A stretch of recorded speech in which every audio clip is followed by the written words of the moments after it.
दोस्तों, हमें कत्ल करके हम पर ही हमारी मौत का इल्जाम लगाने का ट्रेंड यहूदी भी इस्तेमाल कर रहे हैं। यह सिर्फ ट्रेंड भारत में नहीं, यहूदियों में भी इस्तेमाल हो रहा है।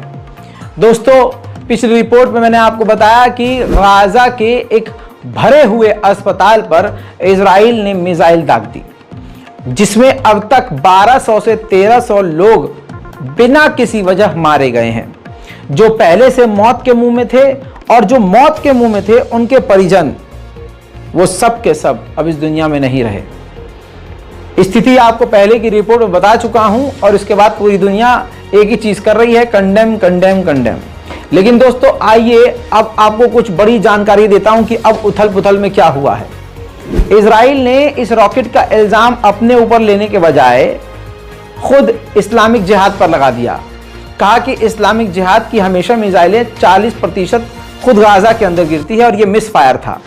हालांकि सारी दुनिया जानती है कि अस्पतालों को लगातार टारगेट करने वाला कौन है, अस्पतालों को वार्निंग देकर उस पर हमला करने वाला कौन है, यूएन की बिल्डिंग को उड़ाने वाला कौन है, वर्ल्ड फूड ऑर्गेनाइजेशन की बिल्डिंग को उड़ाने वाला कौन है, मेडिकल हब को उड़ाने वाला कौन है। दोस्तों, सब जानते हैं। लेकिन इजराइल अब सीधा सीधा इल्जाम गाजा के कत्ल का इल्जाम गाजा के लोगों पर ही लगा रहा है। यह हमला पूरी तरह से इजराइल ने ही किया था। कैसे, मैं आपको दिखाता हूं।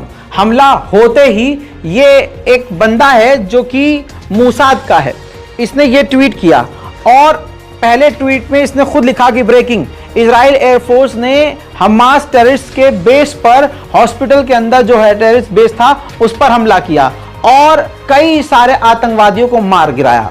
लेकिन जब ये क्लियर हो गया कि वहां कोई आतंकवादी नहीं, सिर्फ और सिर्फ सिविलियन मारे गए हैं, आम नागरिक मारे गए हैं, बच्चे मारे गए हैं, तो उस मूसाद के कुत्ते ने तुरंत प्रभाव से, जी हां, तुरंत प्रभाव से उस ट्वीट को डिलीट किया और उसकी जगह यह ट्वीट किया जिसमें उसने सीधा सीधा इल्जाम हमास पर लगा दिया।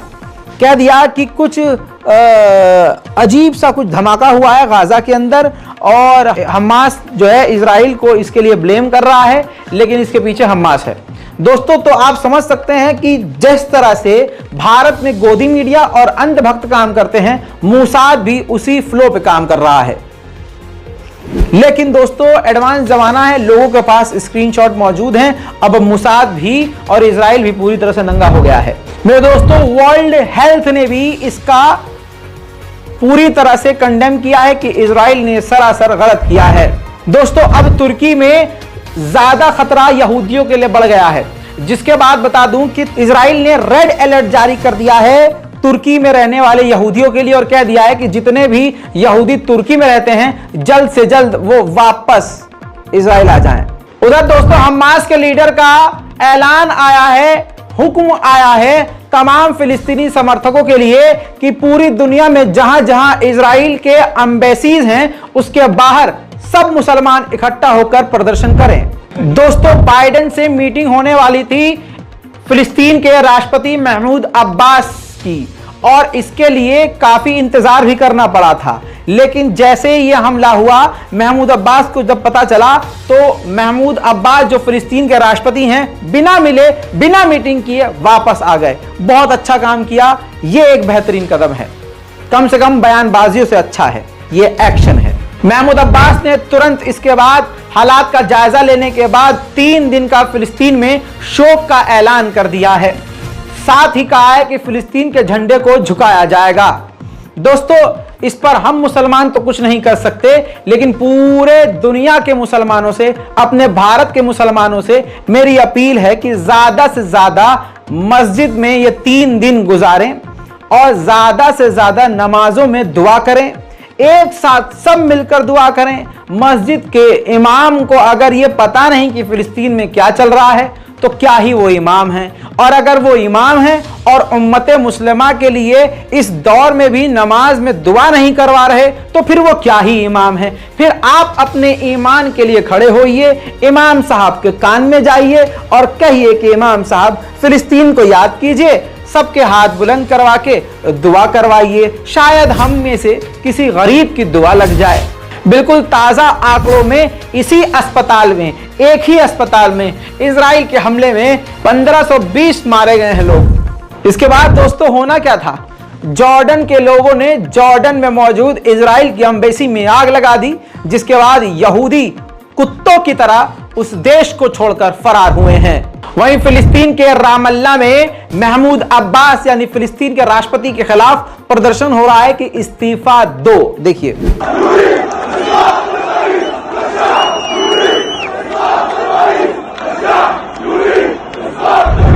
इसके बाद होना क्या था, अब ये तस्वीर लेबनान से आ रही है।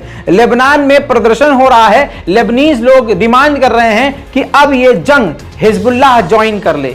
अजी बाबा जी का ठुल्लू ज्वाइन करेगा हिजबुल्लाह। आगे बढ़ते हैं दोस्तों, जो एक अच्छी चीज हुई है वो ये हुई है, ईरान, इराक और सारे अरब देशों ने कल का दिन शोक का दिन घोषित कर दिया है।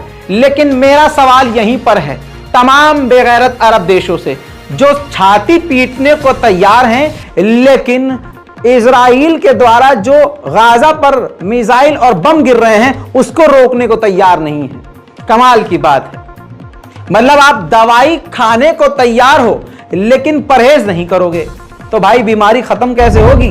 दोस्तों, फिलिस्तीन के जनीन की मस्जिद में, तमाम मस्जिदों में ऐलान होने लगा इस कत्लेआम के बाद कि गाजा के लोगों के समर्थन में खड़े हो जाइए।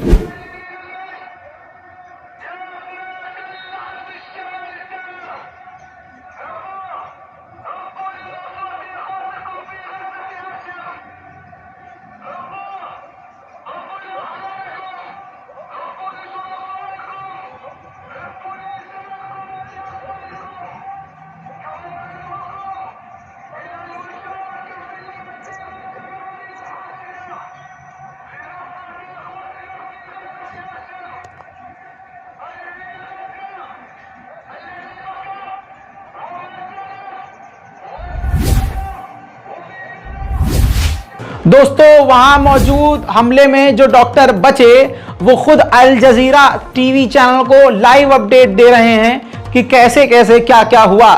दोस्तों, इजराइल और भारत के अंधभक्त और भारतीय जनता पार्टी और बीजेपी की आईटी सेल प्रोपेगेंडा जो चलाती है सेम है।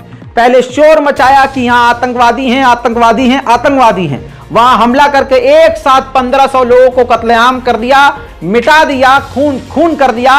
और उसके बाद जब इनको लगा कि अरे ये तो कुछ ज्यादा ही हो गया तो इल्जाम फिर मुसलमानों पर ही डाल दिया। बीजेपी एजेंडा सेम इसी पे चलता है। इसके बाद आतंकवाद स्पॉन्सर्ड देश जिसका नाम अमेरिका है, जो पूरी दुनिया में आतंकवाद को स्पॉन्सर करता है, देशों को लड़वाता है, जगह जगह जंग करवाता है और जंग के बहाने हथियार बेचता है। इस बेगैरत जलील अमेरिका ने इसके बाद ये कहा, इसके बाद भी कंडेम नहीं कर रहा है कि इजराइल हमले को कम कर दे या रोक दे। इजराइल से कह रहा है कि आपको हमला अंतरराष्ट्रीय कानून के मुताबिक सबल कर करना चाहिए। उधर तुर्की का कुर्दोगलू रजब तैयब एर्दोगान, बड़ा शेर बनता था अगला आदमी, बहुत बड़ा शेर, एक सीरियल क्या बनवा दिया अर्तुगरुल गाजी, और दुनिया पागल क्या हो गई उसके लिए। भारत, पाकिस्तान, पता नहीं कहां लोग पागल हो गए उसके लिए। ओहो हो रजब तैयब एर्दोगान, मतलब अर्तुगरुल गाजी रजब तैयब एर्दोगान के अंदर देखने लगे। उनके गाने के साथ अर्तुगरुल गाजी के साथ, अर्तुगरुल गाजी के गाने के साथ साथ रजब तैयब एर्दोगान की फोटो वीडियो बना बनाकर लोगों को बीच में खूब प्रोपेगेंडा चलाया। लोगों से हाँ यार ये है आज का अर्तुगरुल गाजी। लेकिन लोगों को क्या पता था कि ये सबसे बड़ा कुर्दोगलू निकलेगा। अब वही कुर्दोगलू रजब तैयब एर्दोगान बयान क्या दे रहा है अगला आदमी, ये सुनिए। कह रहे हैं कि पूरी दुनिया को, इंसानियत को, पूरी दुनिया के इंसानियत को मिलकर गाजा पर हो रहे हमलों को रुकवाना चाहिए। तो भैया आपकी जो मिलिट्री है वो इजराइल का पिछवाड़ा साफ करने के लिए है क्या? अमेरिका का गू उठाने के लिए है क्या? ये जो जोशीला पूरा बनाते हैं गाना वाना अपनी मिलिट्री के साथ और बैरक्टर टीबी ट्रूडोन, ये सारे खतरनाक हथियार काहे के लिए हैं? काहे के लिए? उधर बिल्कुल ताजा तरीन जानकारी ये आ रही है कि इस्लामिक ग्रुप कई सारे ईरान पर प्रेशर कर रहे हैं कि इजराइल पर हमला कर दे। इजराइल पर ईरान हमला करेगा? भैया चलो भैया आगे बढ़ो चलो। दोस्तों, यूनिसेफ को कौन नहीं जानता, यूनिसेफ ने भी जबरदस्त तरीके से इसकी निंदा करी है। हालांकि यूनिसेफ का कोई बनता नहीं था निंदा करना, लेकिन करी तो है।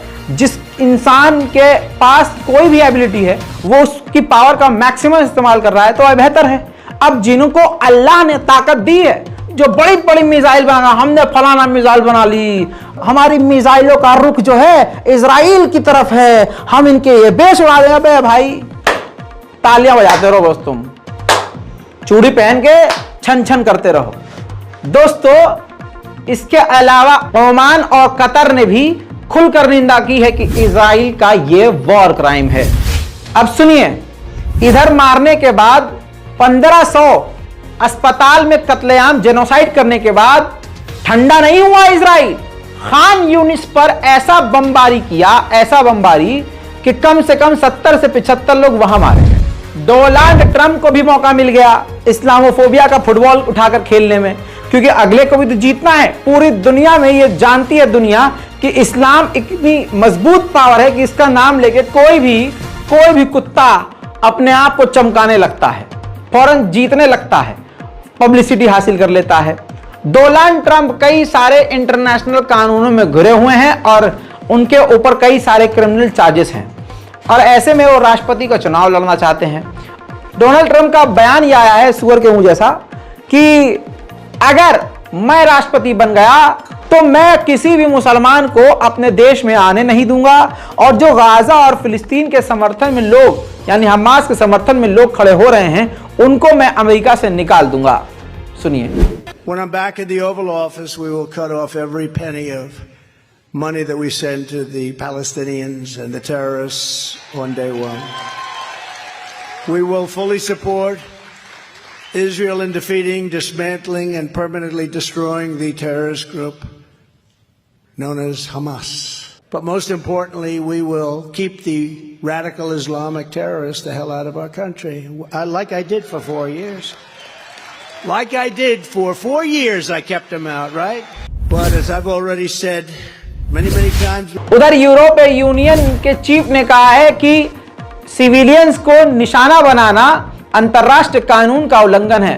भैया ये तो बच्चों को पता चल गया, कुछ नया बोलो या कुछ करके दिखाओ। ये सब कातिल है जो सिर्फ कंडेम कर रहे हैं ना, ये सब के सब इजराइल से मिले हुए हैं।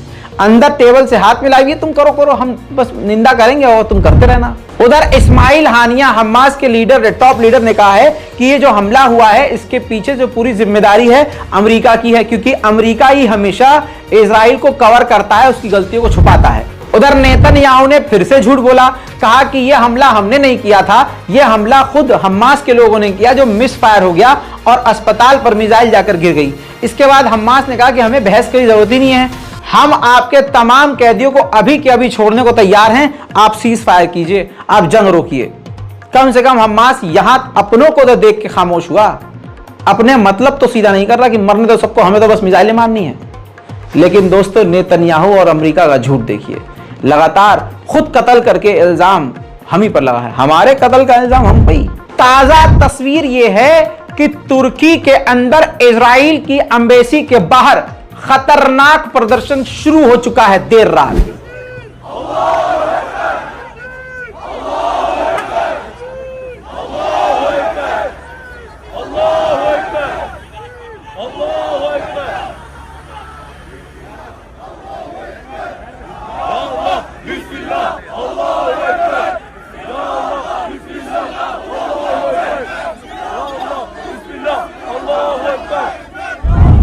बहुत सारी खबरें, बहुत सारी जानकारी आ रही है। जल्दी इस वीडियो को शेयर कीजिए और हमारे चैनल रजाग्राफी को सब्सक्राइब कीजिए ताकि तमाम जानकारी आपसे मिस ना हो। जय हिंद।